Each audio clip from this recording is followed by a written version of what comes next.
What's going on, everybody? It's me, Shane, and I'm here to give you another Yashahime Princess Half Demons episode review recap. Today's episode is episode 32 of the second season, and it is called Nanahoshi's Mini Galaxy. Now, here is the issue. We only see this one time, and what I mean by this, and I mean one time, is the intro. And I've made a slight discovery that kind of builds on something I said last time. But before I do that, let me build on one thing. Please give me a like, comment, and subscribe. It really helps out the channel, and I deeply, deeply appreciate it. Thank you. So, if you remember last time, we were doing a split plot. You see, all three princesses have something that they have to do. We have Setsuna going off to the north with the Demon Slayers to handle a request from the northern Demon Slayer leader. We have Moroha that is going to take care of a thing for Takechiyo, which apparently has ties with her parents as well. And we have Moraha, who not Moraha. We have Towa, who was supposed to get through her thick skull that it's okay to run away. It stops, and I think the issue isn't about running away. It's such a weird way of phrasing it. Learning how to back off, like they're taking running away, and I get it. It's like retreating, knowing when to. It's supposed to be knowing when to fall back. Like sometimes you can't just keep pressing forward. Sometimes you need to take a step back and observe things and then move forward, which I personally have experience with. So, but does she get it through her thick skull? Well, let's continue. So, Toa's using hand cream, which there is no Japanese word for hand cream. It's just handle cream. And suddenly, out of nowhere, Akuru, the pinwheel demon, the one that can move the wheel of time, the giant pinwheel of time, is in front of her, just right there. And it just comes up to her, and I'm just like, okay. And she asks who he is, and he just spins his little pinwheel, and suddenly Riku and Rion come up from the not the horizon, but they're coming up this rocky area that she was left in by her sister and Kohaku and Hisui. And before she can explain, because she's like, "Hey, where'd the little kid go?" They're like, "Hey, Lady Zero's coming after you. We got to protect you." And at first, I thought the plot had just fallen through and that this was just a small thing. No, no, no, no. Should have helped my horses. So after we get back from our intro, we have Zero in this bland looking land. When I mean bland, I mean as a kid, I'm dating myself. As a kid, I used to go to the television and turn the saturation all the way up just to see what different colors it is, mix with the colors. And this is such. I can't even say it's oversaturated. It's like no saturation. Like everything is just super dull. The pinks are like damn near white. There's like a pinkish purple light around her. She's in this her little kimono disguise.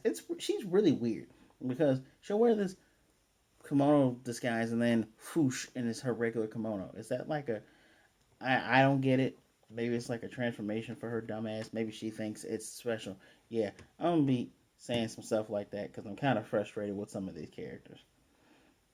Everything's black and white with a tint of light purple, and she's going down this river, and she comes up from shore, and she walks up. She's like, so this is a place a person can die in. Good place for a person to die.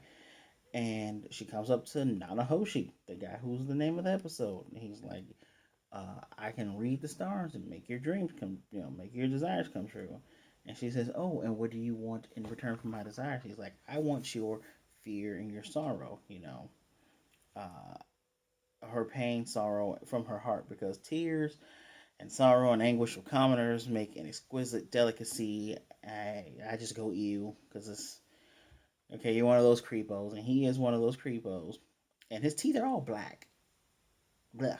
So he's saying, if you don't want anything, I'm just gonna go ahead and just take your tears anyway. She's like, go right ahead, because as we all remember, this person, just Zero, her tears and her sorrow came out to be the rainbow pearls. Which, okay, whatever. So he has this pocket dimension that has a rock that has like 6 stars, and he's saying, it makes people's anguish and whatever makes a beautiful fragrance come from it. Come from it. Star comes out, circles around her, and it comes back to him, and suddenly all the stars are starting to flash blue. She laughed when the thing went around her, which I'm like, I don't like hearing you laugh. Not because I feel a sense of dread, but because your whole character arc is a jealous bitch, and I don't really need to hear you laugh at anything. And they all glow. He's as if she has no sorrow, and I even wrote in there, no, she doesn't have sorrow. She just has jealous bitch energy. And she shows her true form. I mean, her hair doesn't change. It's just her outfit goes from pink and red to black. And her jewels come out, and she's saying, "Yeah, all my sadness is in this." And then she traps him with the jewels and shocks him. He's like, "What the hell do you want?" And she's like, "Oh, if you don't mind, I'm just gonna set up a trap here." Okay. So now she's hurting others to hurt others. We're definitely in full villain territory here. I always give Kiramaru the benefit of the doubt. Nah, I shouldn't. I shouldn't. He's weird too, but I certainly digress. Um, Suddenly, up in the north, Setsuna's using the hand cream that her sister gave her, and tells Hisui it's Hando Creamu, and suddenly Akuru is in front of her, and she's pretty calm and pretty nice to Akuru because she's halfway smiling at him because he's just kind of like taking an interest in her, and she says something to him, and he was like, "What?" She's like, "Oh, I'm not talking to you." And when she looks back, dude's gone, and it starts to snow. Plot. Meanwhile, Moraha, she she's in jail. Those raccoon dog people have caught her and thrown her in there, and she's just got to figure out how to get out. Meanwhile, again, Rion is talking to Towa, and she says, "Oh, I don't understand the wording for it, but she was basically saying Toa was unique, but Toa thought she was talking about the bike, and she's like, "Oh yeah, well the bike is unique too because she's riding on it, kind of how riding on the side of it, on the seat of it, the back of it, where the basket would go." She's like, "No, but I'm talking about you," and she's Toa's like, "Yeah, I guess I am different from anybody that's in this era." And Riku, he's in the trees, he's standing back, he doesn't want Kiramaru to know where they are. Unfortunately, dark clouds start to roll and start to rumble, and things start to actually look that weird, dark, weird color from where Lady Zero was. But it's not Lady Zero. Riku knows that's Kiramaru, and it is indeed Kiramaru. So he's right there. He disappears from out of these dark clouds in all his pink and purpley energy splendor. And Riku has to jump down because Toa is thinking about what does it say? Because Rion says that Toa is strong and kind, and Toa's thinking about, well, someone told me, because I don't run away, it's an issue, and apparently she's a shiny beacon for Rion and Riku. Riku's just infatuated with her. Rion, I can see because you and technically Moroha should be a shiny beacon for you because she saved you, she discovered you. But I get whatever. Anyway, Kimaru's just right there, and Riku is saying that you know him and Toa will protect Rion. Meanwhile, the Demon Slayers are dressed in, I guess, whatever garb in this era would count as being warm. They got like some straw stuff, and it's commented that the air seems off around him, and there's just rows of houses, and it's a pretty wealthy area because there is a legendary artifact called the Blessing of the Five Grains, and that's how they're able to continuously make, I guess, food year round in the snowy air. Who knows? But that's what brings them their fortune. It brings good luck. And the village, I think, is called Gokoku Village. Um, so they go into a hut. There are three demon hunters there that Kohaku has previously worked with. I think one name is Kuzu and Yamata. There's also a new guy there named Goro because the leader of the Northern Demon Slayer, he can't show up. He's afflicted with the things that come with being old. He's old. That's just all it is. They can just literally just say he is old. That's why he's not coming out. And the leader of this group is remarking that, oh man, hasn't been a female demon slayer since your sister, because everyone's being introduced to one another. And they're like, "You think she can really handle all this? This ain't no easy work." And Setsuna, I love Setsuna. Setsuna just straight up says, "I'll fight you if you want. You don't believe I'm strong enough? Let's go." And Hisui's like, "Nah, don't even bother."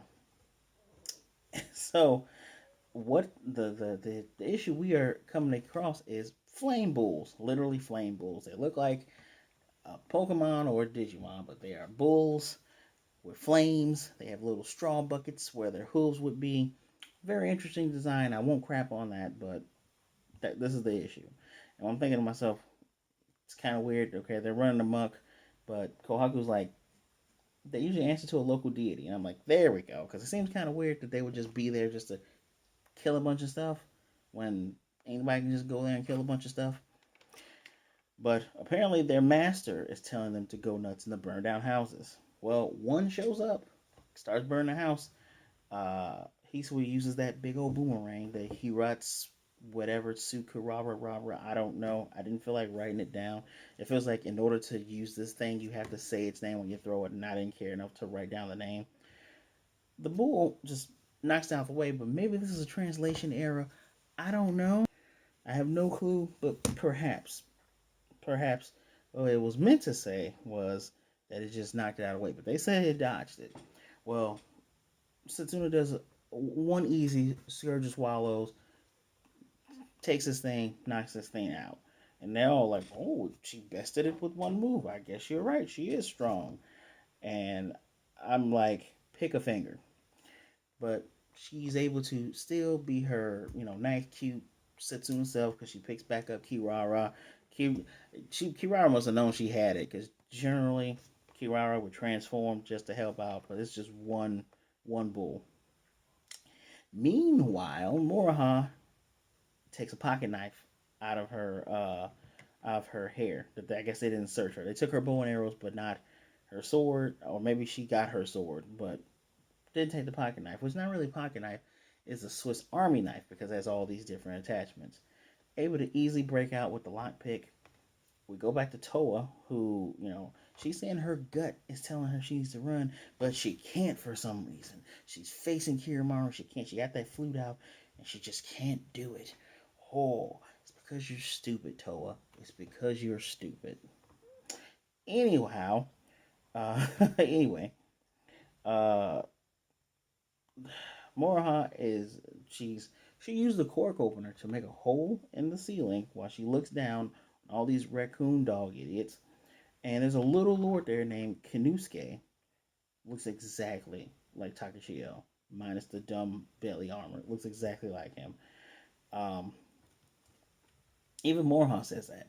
They tell him that they put the intruder in there, and they're saying this now. The oldest looking idiot, Shonen Mam. Oh my God, his name's Mamiya Ana or whatever. I'm just gonna say Mama Mia. His name's Mama Mia for the rest of this video because I don't like him.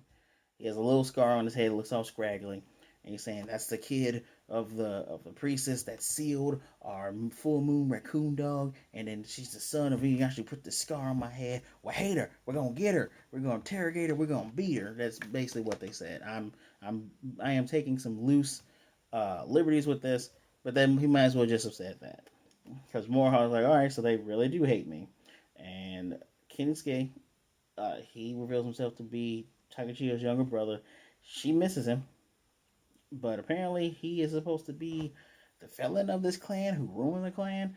I'm sure we're going to figure out what bullshit reason they come up with because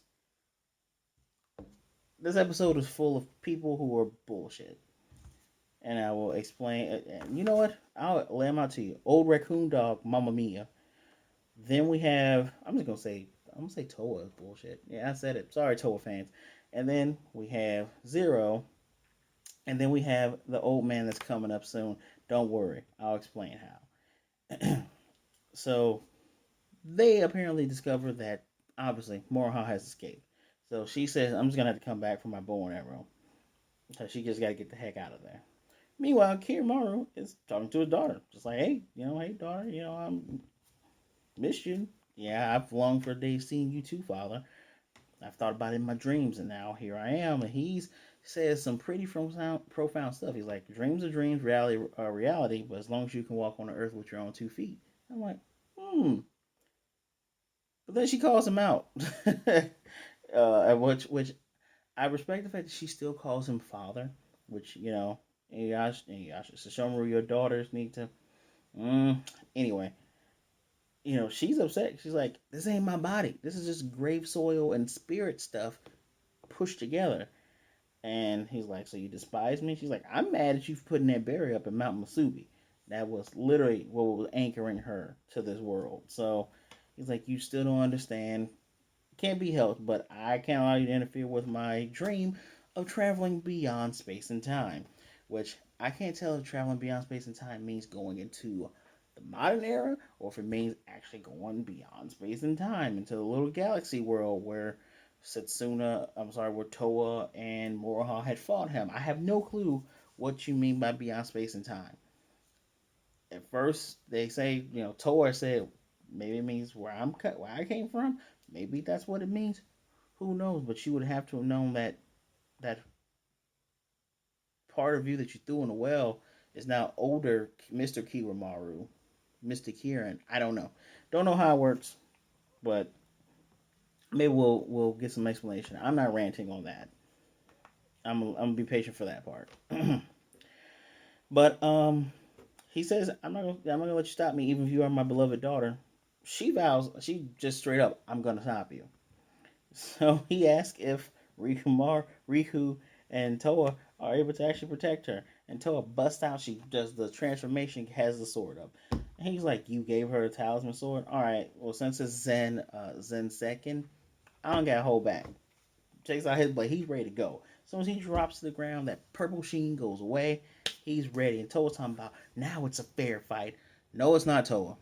No, it is not. You have not trained with the blade. You've only used it a handful of times. You are fighting by yourself. Your sister's not there. Your cousin's not there.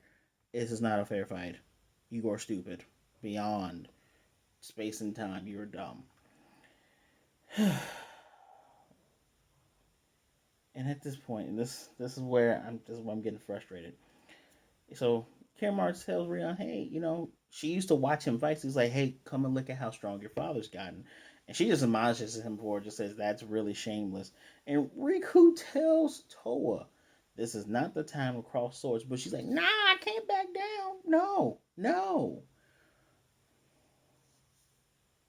Like, and this is why I do a review so I can give my opinion in when I'm telling you guys what happened because even in my notes, her flaws are so heavily on display. It's not fun. It's not fun. Like when we have moments where Morahan's like, "Yeah, I was all by myself. I didn't have family, but hey, I got family now." So we get that her thing is loneliness, and it's shown in little ways. Like, "Hey guys, let's do this together." Or, "Hey, you guys didn't call. You just ran off without me." And you have Setsuna who's like trying to warm up to having a family, where it's like she can't understand what Hisui's talking about, but over time, since the first season, episode by episode, yeah, she ain't gonna let Toa die in the beginning, but she's gotten closer to her. We can see what's going on there, but what and no one told them what was wrong. Kohaku explicitly told her because you refuse to back down. That is a flaw. There's nothing wrong with taking a step back and then going forward. But Toa is dumb. I'm putting it out there. Toa's dumb. And if there's been another character that has done the same thing that was equally dumb, they dumb. I'm pretty sure Inuyasha probably did it once or twice. And that's part of his character flaw where it's just like, I'm gonna go in. But even Inuyasha was like, when someone says, let's go, damn, alright, we're gone. Regardless. Regardless. She moves in, and then Akuru passes by her, but no one can see Akuru but her, because she's like, "Oh, that was close." Akuru's playing with the bike pedals, and he turns to smile, and he has no mouth, mind you, but you can tell he's smiling. He turns to smile at Toa, and then he vanishes. And uh, Riku's talking to Rion like, "You see anything around here?" And she's like, "I don't see anything." That bike pedal is moving by itself. That's what they see. Maybe they don't realize how bikes work. But Kiramaru's like, wait a minute, you see something. You see a kid, and he's like, wait, is the kid holding a pinwheel? She's like, what kind of question is that? Of course it is.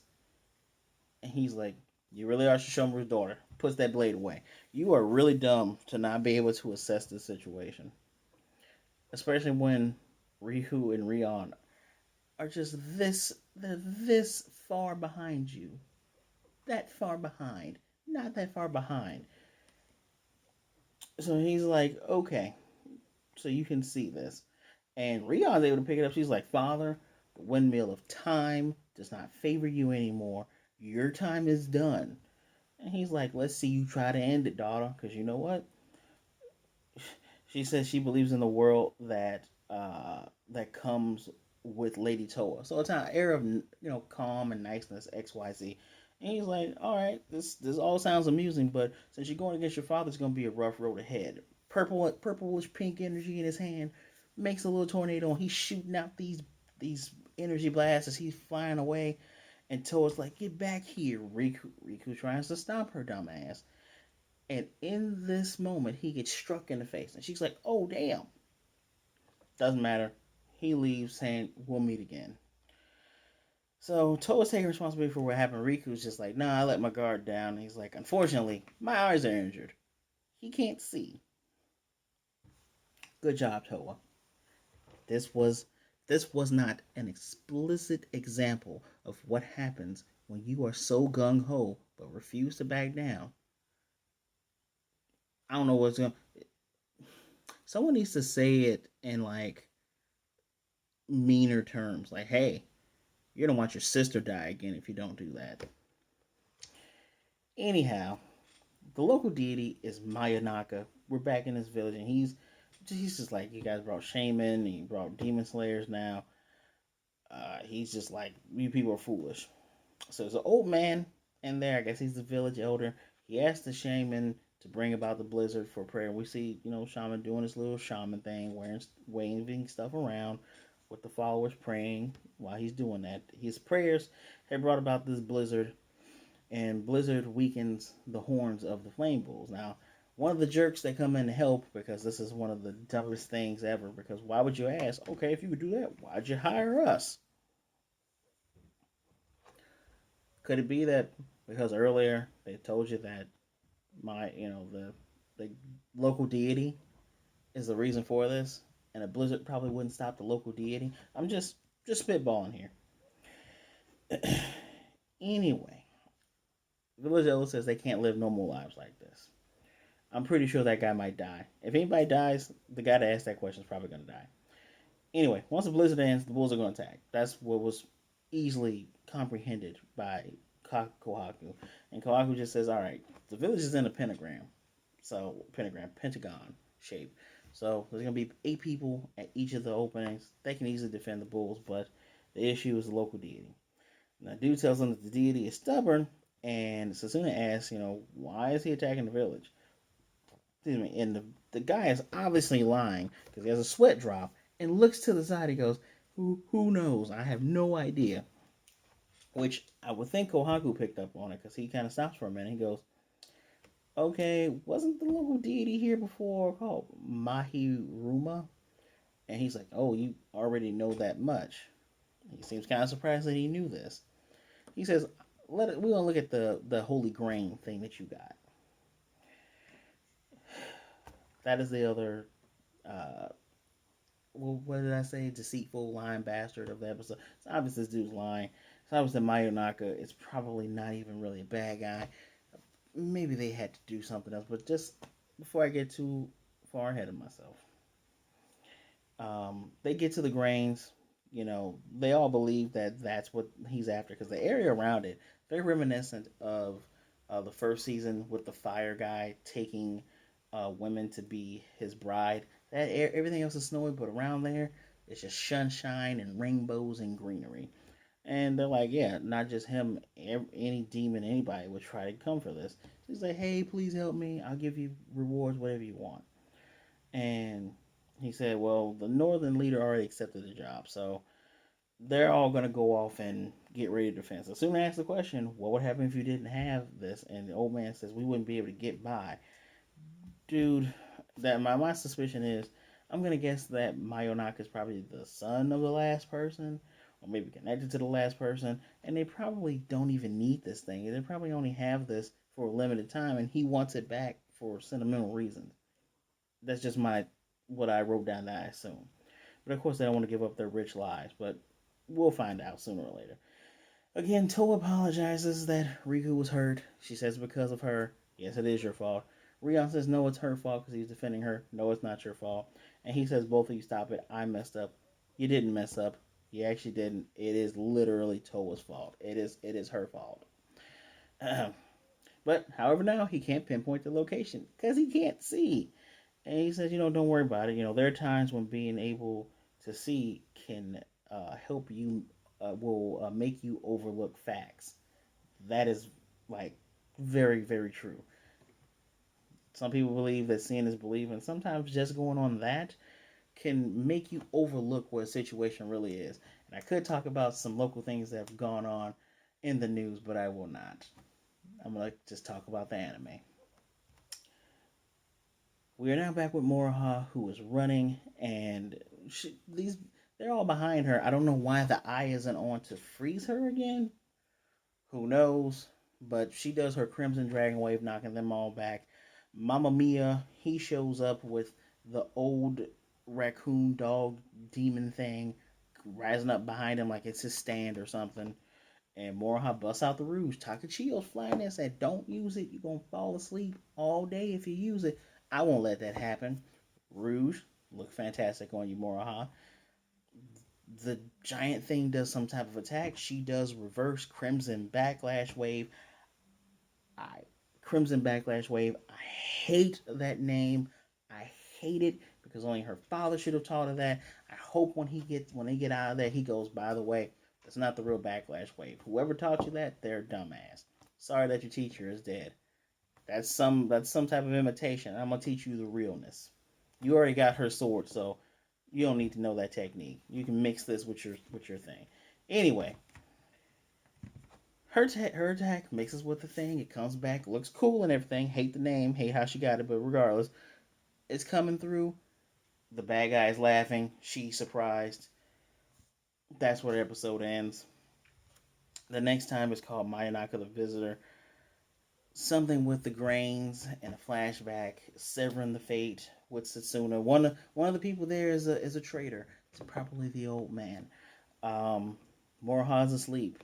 We're not going to see Toa, hopefully. This is episode 3. Now, this could have been, and I said last time, I'm happy that they're mixing in different plots. It's very Inuyasha like. But then it occurred to me, this could have been 3 separate episodes, but I'm going to suspect that they didn't have enough meat and bones for 3 separate episodes. So why not just put them all together? Which I'm alright with this. This will probably, one part will probably end next week. Then the week after that, another part will end. And then they all come together to help out Toa, who's going to be Zero's going to try to murder her. So that makes sense.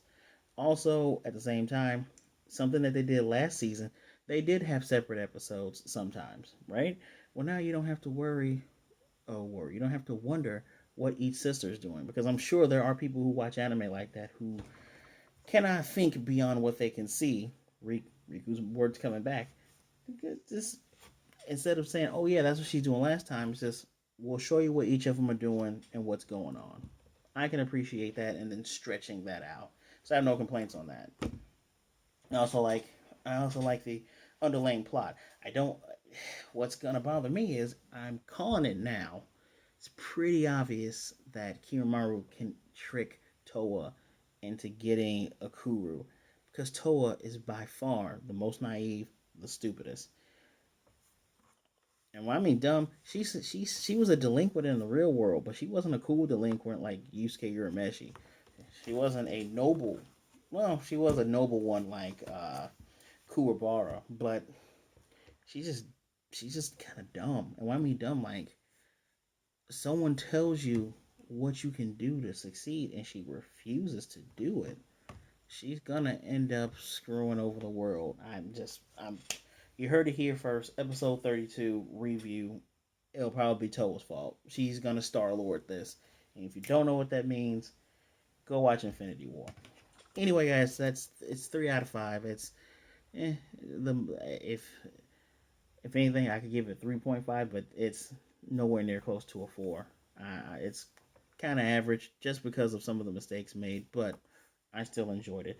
But please, if you watched it, let me know what you think in the comment section down below. If I have insulted any of your favorite characters, or I've only really talked about Towa, haven't I? If I insulted your favorite character, don't take it personal. This is just how I feel watching it. Hopefully, she gets smarter. Until next time, don't forget to leave that like, leave that comment. If you aren't subscribed here, please subscribe. If you are subscribed here, hit the notification bell that is also right there so you can be notified. I do these every Saturday. Please don't forget to share the video as well so others can see what a great time you're having. As always, I appreciate your time. Please be good, be blessed, wear a mask, wash your hands, be good to yourself, be good to others. Either way it goes, don't be a jerk. There's someone that cares about you out there, and I will definitely see you next time.